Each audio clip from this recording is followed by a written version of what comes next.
नमस्कार, शंखनाद न्यूज चॅनलच्या मराठी बातमीपत्रात आपलं स्वागत आहे। बघूयात आजच्या महत्त्वाच्या घडामोडी।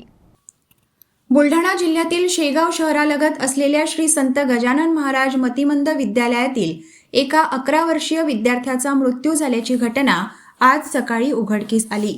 मृत्यूचे ठोस कारण अद्याप स्पष्ट झालेले नाही।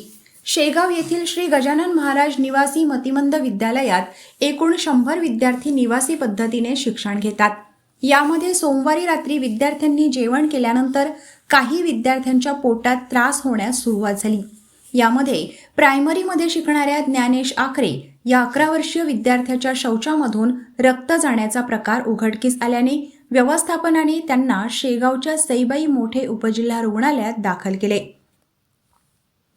या ठिकाणी प्रथमोपचार केल्यानंतर विद्यार्थ्याला सुट्टी देण्यात आली। दरम्यान आज सकाळी पुन्हा या विद्यार्थ्याला त्रास होत असल्याने त्याला रुग्णालयात दाखल केले असता तपासणीअंती डॉक्टरांनी या विद्यार्थ्याला मृत घोषित केले आहे।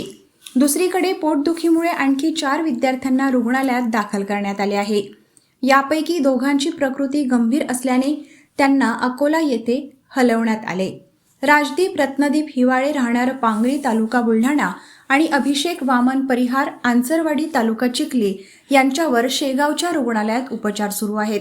दरम्यान खामगावचे उपविभागीय अधिकारी डॉक्टर रामेश्वर पुरी यांनी रुग्णालयाला भेट देऊन याबाबतची माहिती जाणून घेतली। या मृत विद्यार्थ्यांची तपासणी सुरू आहे, त्यानंतर त्याच्या मृत्यूचे कारण समजेल अशी माहिती उपविभागीय अधिकारी डॉक्टर रामेश्वर पुरी यांनी दिली आहे। मी आत्ताच याची माहिती घेतली आहे, जस्ट पोचलो आहे। एका मतिमंद विद्यालयातील 11 वर्षाच्या विद्यार्थ्याचा मृत्यू झाल्याचं माहिती झालं आहे। त्याची डॉक्टर तपासणी करत आहेत। इतर 2 विद्यार्थी पण पोटदुखीच्यासाठी ॲडमिट आहेत। डॉक्टरांची प्राथमिक तपासणी सुरू आहे, त्यानंतरच समजेल। आता 2 पेशंट्स अजून इथे पोटदुखीच्यासाठी ॲडमिट झाल्याचं डॉक्टरांनी सांगितलं आहे। त्यांना अकोला येथे रेफर केलेलं आहे आणि 2 पेशंट्सवर उपचार चालू आहेत। आता प्राथमिक तपासणीच आहे, त्यामुळे नंतर काय कारण आहे ते कळू शकेल। काय तुमचं नाव? दीपक उमेशराव आखरे। तुमच्या मुलाचं नाव काय? ज्ञानेश। कुठं शिकत होता? गजानन महाराज मतिमंद विद्यालय काय शेगाव। झालं होतं तुम्ही सांगा आता? काल यांचा फोन आला होता की बा संडास लागलेली आहे त्याला, आम्ही इथं हॉस्पिटलमध्ये भरती केलं। मग रात्री मी फोन लावला, हे म्हणत हॉस्पिटलमधून शाळेमध्ये नेलं। मग सकाळी आणखी फोन आला तर मी तर नाही गेलोच होतो, मी तसा येऊनच राहिलो तो भेटी म्हणून। काय फोन आला? की बा तब्येत जास्त आहे, तर मी बसमध्ये होतो। सकाळी 1-2 वेळ कॉल आले त्याचे। याच्या आधी तुम्ही शाळेत कधी गेले का तुमच्या मुलाला भेटायला? हो, पुष्कळ वेळा। आमचं कसं आता 15 दिवस महिना। शाळेत काही त्रास वगैरे होता का? नाही, जेवण खाणं वगैरे हो जेवण खावण। तर नाव सांगा। रामकृष्ण सदाशिव शेजोळे, काय घटना घडली? वसतिगृह अधीक्षक। काय घटना घडलेली? मुलगा काल आमचा दुपारी थोडं त्याला पाहिलं, संडासला जाता जाता चेक केलं केअरटेकरने आमच्या, तर संडासला त्याला थोडंसं ब्लड वाटलं आम्हाला संडासात। बाकी अगोदर व्यवस्थित तब्येत सर्व चांगलं, व्यवस्थित छान जेवण घेऊन सर्व ॲक्टिव्हिटी पूर्ण। ते शंका पाहिल्यावर आम्ही तुम्हाला ताबडतोब यांना परिचारक आमची आशिष दामोदरसोबत विद्यालयात असतात, त्यांच्यासोबत मी दवाखान्यात पाठवलं, सईबाई म्हटलं ॲडमिट केलं। ॲडमिट केल्यावर त्याला रेफर सर्व व्यवस्थित ट्रीटमेंट चालू केलं। वडिलांना सांगितलं, वडिलांनी सर्व अर्जंट हे सांगितलं त्यांना भेटायला यावं, आणि मग त्याला सरांनी सांगितलं व्यवस्थित आहे तब्येत म्हणून त्याला घेऊन गेलो। सकाळी आणखी तब्येत भेटली, त्याला इथं घेऊन आलो। इथं काय मृत्यू कधी घोषित केलं? मी आल्यावर 7:30-8:30ला। आणखी किती पेशंट आहे? आणखी 2 विद्यार्थी आमच्यासोबत, बाकी पोटदुख्याबद्दल याच्याबद्दल नाही, ते थोडं रनिंगमध्ये हे झालं थोडंसं। रात्री विद्यार्थ्यांनी काय जेवण केलं होतं? रात्री त्यांना पुरी, आलू मटर भाजी आणि जिलेबी बस, आणि भात, मसाला भात बस। किती विद्यार्थी आपल्या? 100 विद्यार्थी। आणि त्रास किती विद्यार्थ्यांना आहे? त्रास आहे फक्त 4च विद्यार्थी, बाकी सर्व जिल्ह्यातील विद्यार्थी सर्व जेवण करून गेले। सर्व जिल्हास्तरीय स्पर्धा असल्यामुळे सर्व जिल्ह्यातील सर्व शाळा इथं आल्या होत्या। सर्व विद्यार्थी जेवण करून सर्व इथे दिवसभर होते थांबले। मृत्यू झालेल्या विद्यार्थ्याचं नाव आणि कोणत्या शाळेत शिकत होता, कुठल्या क्लासमध्ये शिकत होता? तो प्रायमरीमध्ये होता, ज्ञानेश्वर। पुन्हा भेटूयात नवीन बातमीपत्रासह, तोवर नमस्कार।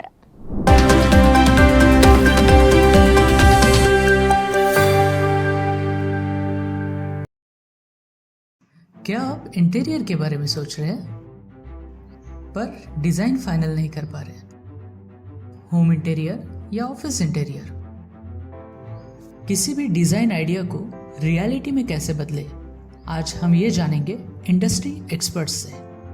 हमारी कंपनी जो है डिज़ाइन ब्यूरो, उसमें interior designing, renovation, architectural design, landscaping end renovation, furnitures, ये सारे जॉब्स हमारे यहाँ होते हैं। और पिछले 20 साल से हम लोग इस फील्ड में हैं। और इसमें 2 से 3 कैटेगरी आप इसको डिवाइड कर सकते हैं, जिसमें कि हम रेसिडेंशियल बोलते हैं, कमर्शियल बोलते हैं और रिनोवेशंस बोल सकते हैं। बेसिकली क्लाइंट्स की नीड्स को अंडरस्टैंड करना, सो नीड बेस्ड एनालिसिस हमारे यहाँ होता है। सो क्लाइंट्स के लिए हम लोग परफेक्ट इसलिए हो जाते हैं, या हम उनके लिए दोबारा, या किसी क्लाइंट्स के लिए हम चौथी बार काम कर रहे हैं because of their confidence with us, कि वो हमारे ऊपर रिलाई करते हैं। हम लोग अमित को पहले से ही जानते थे, तो उनको हमने बुला के उनको जो स्ट्रक्चर है, यहाँ पे ब्रिक्स वर्क चल रहा था, तभी से उनको कांटेक्ट किया, उन्हीं को जगह दिखाई, उनको स्पेस डिजाइन करने के हिसाब से कांटेक्ट किया, उन्होंने डिजाइन बना के दिया काफी अच्छा। जो भी उसमें जो भी चेंजेस थे उनको वर्कआउट किया हमने। जब जो मटेरियल लेना था वो साथ में हमारे आए, सिलेक्शन के लिए आए, वो जो भी सारा सिलेक्शन उन्होंने काफी अच्छे से करवाया। जो भी उसके बाद में जो एक्सपेक्ट था उससे ज्यादा बेटर ऑफिस उन्होंने बनवाया। बजट अगर आपका लिमिटेड है तो लिमिटेड बजट में भी आप एक अच्छा इंटीरियर कर सकते हैं, ये हमारा विश्वास है। और हमारे क्लाइंट्स के लिए हम वही दे रहे हैं, और उसी से हमारा क्लाइंटल बड़ा है। हर क्लाइंट की एक अलग स्टोरी होती है, उनका एक अलग रिक्वायरमेंट्स होता है। कई बार ये सारा मिस आउट हो जाता है, हम अपने डिज़ाइन उन पे लाते हैं, वो नहीं होना चाहिए। उनको क्या चाहिए वो हम डिलीवर कर सकते हैं, बस वो उनके बारे में हमको समझना पड़ेगा। तो हमारे इसमें हम एक ही बोलते हैं कि ड्रीम कम्स ट्रू। आप ड्रीम देख रहे हो, हम उनको फुलफिल करेंगे, वो हमारी रिस्पॉन्सिबिलिटी है।